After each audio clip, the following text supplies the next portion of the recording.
해산물을 먹어서 해장이 되는 사람이 있고 육고기 국물을 먹어야 해장이 되는 사람이 있어요. 저는 이제 제 체질은 해산물보다는 육고기 국물이에요. 그래서 네. 저는 이제 해장 원픽으로. 이번에 그래도 좀 좋은 얘기를 해보고 싶어요. 이 돼지국밥이 우리나라 사람들 또 뭐 관광객도 너무 사랑하는 음식인데 외국인들도 참 많이 좋아하는 음식이라고 네. 들었거든요. 네. 대만 사람들한테도 굉장히 인기가 있는 국밥이 이제 돼지국밥이다라고 들었는데 국밥이 이렇게 글로벌하게 사랑을 받는 이유는 뭘까요? 한반도 지도를 항상 이렇게 북반구가 위로 가고 남반구가 아래로 오도록 우리가 보통 지도를 보죠. 네. 근데 요즘은 이제 우리가 한반도가 얼마나 위대한 국가인지는 거꾸로 봐야 된다. 맞아요. 예, 거꾸로 보면 우리가 다 열려 있다 이렇게 보시잖아요. 네.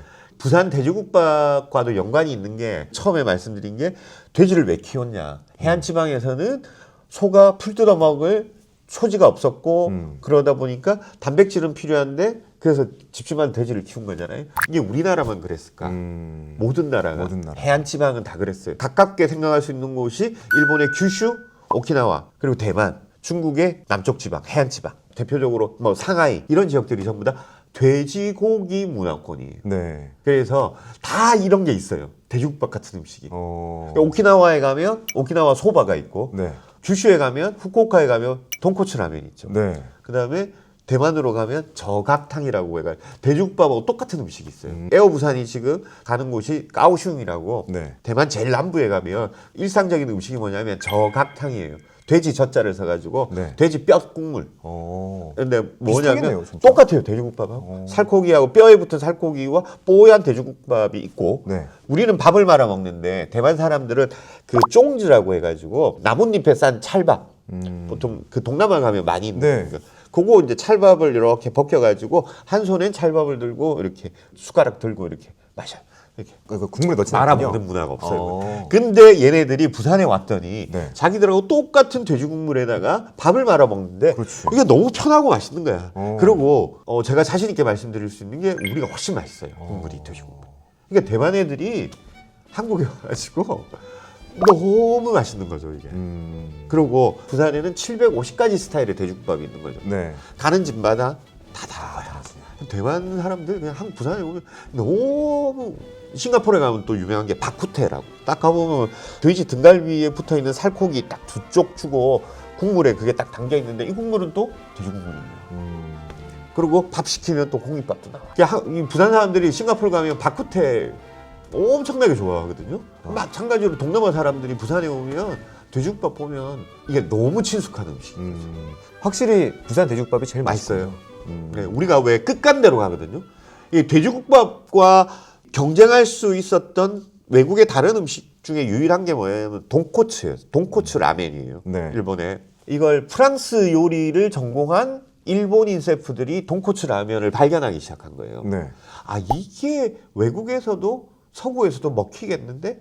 그래서 프랑스 요리를 전공한 유명한 요리사들이 돈코츠 라면 육수를 볶기 시작한 거예요. 네. 그래가지고 이걸 어디서 돈코츠 라면집을 열었나? 뉴욕에 열은 거예요. 뉴욕에. 네. 난리가 난 거죠. 뉴욕 사람들이 줄을 1시간, 2시간씩 줄을 서서 이 라면 한 그릇 먹겠다고. 이 유행이 언제였느냐? 10년 전이었어요. 그랬는데 요 유행이 딱 사라지고 난 다음에 최근에 10년 지나서 뭐가 나타났냐? 부산식 돼지국밥이 뉴욕에 딱 등장한 거죠. 와, 그렇구나. 예. 또 줄을 서서 먹고 있어요. 예. 난리가 난 거예요. 이런 거죠. 우리는 지금 너무 얌전해져서 싫어, 부산 사람들. 하지만 이 얌전해진 돼지국밥이 세계 정복을 하고 있는 거예요, 지금. 뉴욕을, 파리를, 런던을 강타하고 있는 거죠. 이야, 그렇구나. 네. 아까는 약간 정체성의 혼란에 대한 우려가 있었다면 지금은 약간 K푸드의 위상을 알린 게 또 우리 돼지국밥이다. 이렇게 생각하면 되겠군요. 네. 부산에 작년에 이제 방문객이 개항 이래로 최초로 300만이 넘었죠. 300만이 넘는 외국인 관광객이 부산을 찾은 거예요. 그렇죠. 그럼 이 사람들이 가장 만족한 게 무엇이냐고 물어봤더니 음식이래. 세상에 부산이 음식이 맛있어서 온대. 믿어지세요? 저는 이게 안 믿어져. 그런데 그 만족도에서 가장 중요한 역할을 했던 게 돼지국밥이에요. 돼지국밥은 굉장히 글로벌한 음식이에요. 그렇구나. 네. 우리가 굉장히 글로벌한 음식을 매일매일 근접한 거리에서 먹을 수 있는 아주 천혜의 환경에서 자라고 있다라는 생각이 들고요. 또 우리 막 칼럼니스트고 또 작가님이시니까 이 질문을 꼭 드려보고 싶었습니다. 사람마다 먹고 싶은 돼지국밥이 다르잖아요. 그래서 저희가 상황을 좀 설정했어요. 이 상황에 따라서 어떤 국밥이 좋은지 답해 주시면 좋을 것 같습니다. 상황 1번은 전날 밤샘 근무를 한 거예요. 네. 잠도 거의 못 잤고 먹을 것도 좀 없어요, 집에. 그때 좀 피곤한 상태에서 먹고 싶은 돼지국밥 어떤 게 이제 좋을까요? 상호까지 말씀해 주셔도 됩니다. 그런 상황에는 좀 따뜻한 음식, 위로받고 싶은 음식 이런 게 필요한 거죠. 네. 그래서 이럴 때는 저는 이제 뽀얀 사골 국물, 돼지 사골로 우려낸 국물들을 네. 추천드리는 거죠. 그러면 이제 우리가 보통 이런 뽀얀 사골계의 대표적인 게 뭐 합천 돼지국밥, 뭐 그다음에 합천 인류 돼지국밥, 그다음에 저기 서면 시장에 있는 모든 집들은 제가 아까 뽀얀. 말씀드렸듯이 24시간 이제 뼈를 우려내는 이런 집들이죠. 우리가 보통 이게 몸이 좀 허할 때는 고기 국물을 남긴다는데 그게 사실은 뼈 국물이에요. 그래서 좀 말씀하셨듯이 그런 허한 상황에서는 뼈 국물을 우려낸 뽀얀 돼지국밥. 좋습니다. 보양이 필요할 때는 뽀얀 국물의 돼지국밥. 상황 2. 이사, 행사처럼 큰 일을 끝낸 날. 뭐 짜장면을 먹기도 한데 나에게 좀 국밥을 좀 포상으로 주고 싶다. 이럴 때는 어떤 음식이 좋을까요? 그냥 짜장면 먹으면 안 되세요?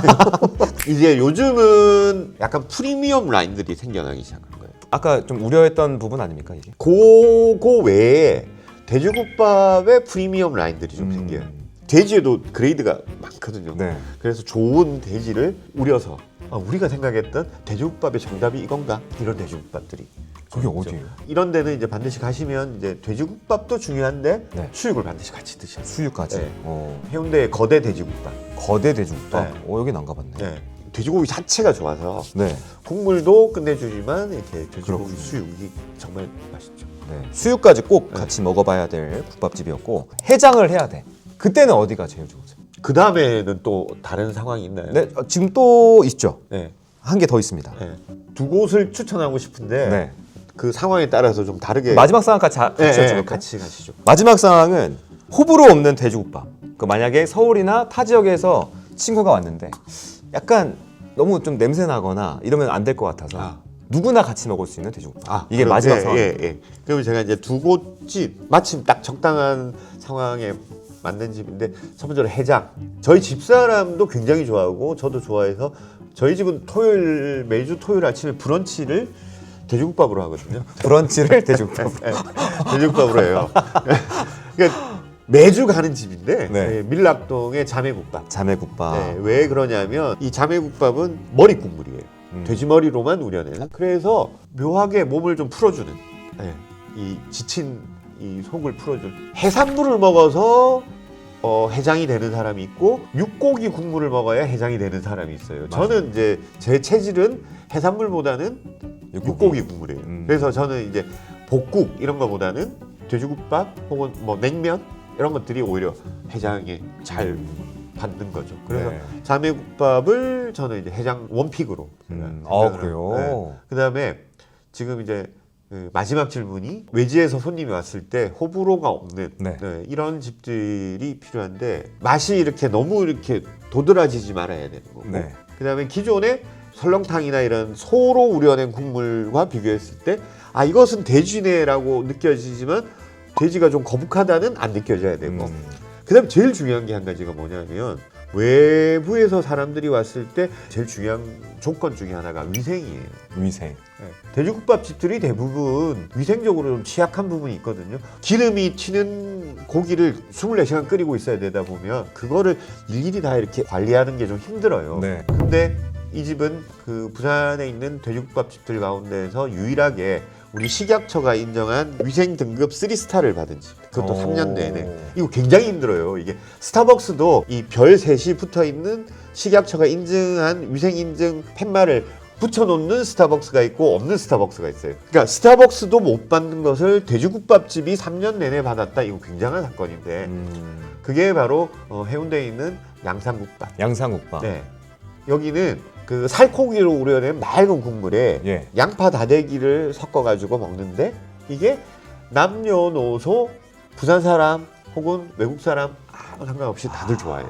아까 이제 위생에 취약한 음식점이 이제 돼지국밥집이다라고 하셨는데 그래도 부산에 있는 돼지국밥집은 그래도 위생적으로 깨끗하지 않겠습니까? 부산은 크게 한번 고초를 겪었어요. 어떤 사건이 있었군요. 네. 초면에 돼지국밥집들은 밖으로 나와 있잖아요. 국을 끓이는 네, 소치. 네. 거기서 이제 토렴을 하죠. 네. 외국인이 보기에 그 토렴이라는 방식이 너무 지저분해 보였던 거예요. 그거를 이렇게 SNS에도 쓰고 자기가 국밥집들 너무 지저분하다. 근데 그건 우리 고유의 문화인 거죠. 네. 근데 이게 그 뉴스에도 여러 매체에서 보도가 되고 이래가지고 호되게 이제 고초를 겪었어요. 그래 그 다음부터 부산 돼지국밥집들이 위생에 노이로제가 걸린 거지.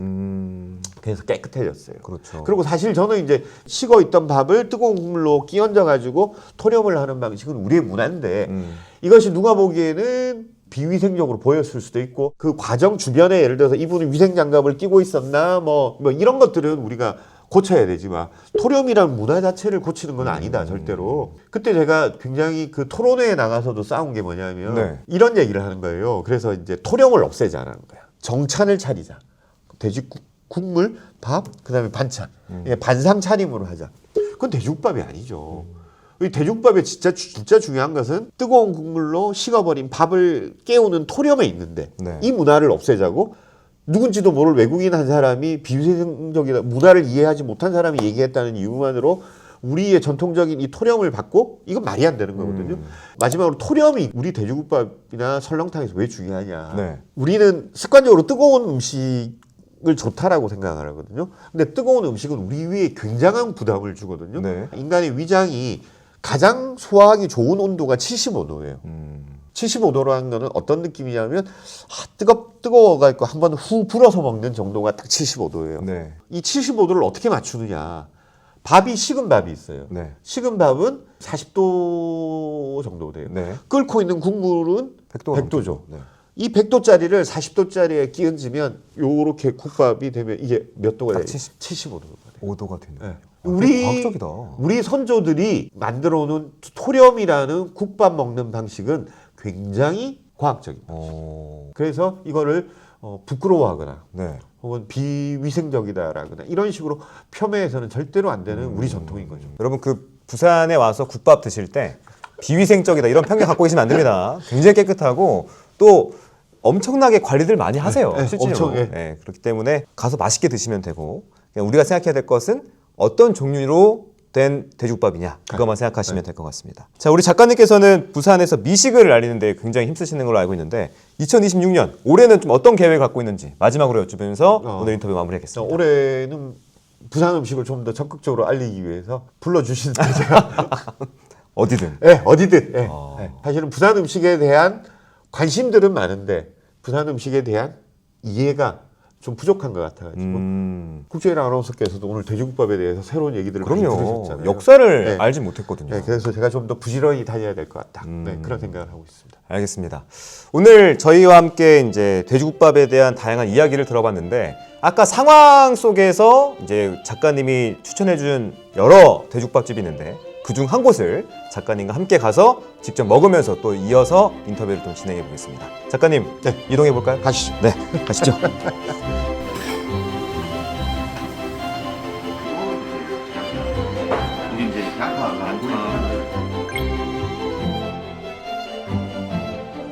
자, 작가님께서 마지막에 호불호가 없는 국밥집이 여기다라고 해서 양산 국밥집에 왔고요. 확실히 말씀하신 것처럼 위생 등급이 매우 우수하다라는 이 표지판도 있습니다.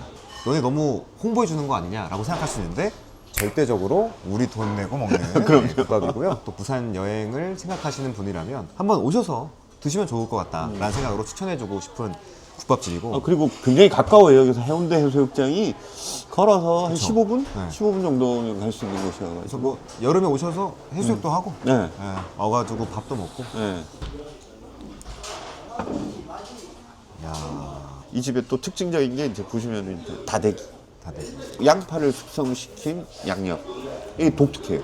밥이 이렇게 자연스럽게 풀어져야 돼요. 그리고 너무 뜨겁지만 않아요. 아 좋다. 국밥을 정말 다 먹. 진짜 다 드셨네. 네, 진짜 다 먹고 오늘 너무 유익한 시간이었고 네. 또 맛있는 음식까지 소개해 주셔서 네. 진심으로 정말 감사드립니다. 더 가야 할 곳이 749곳이 그렇죠. 남았는데. 이제 한 군데 먹은 거니까요. 그리고 여기 별미가 또 이제 순대. 네.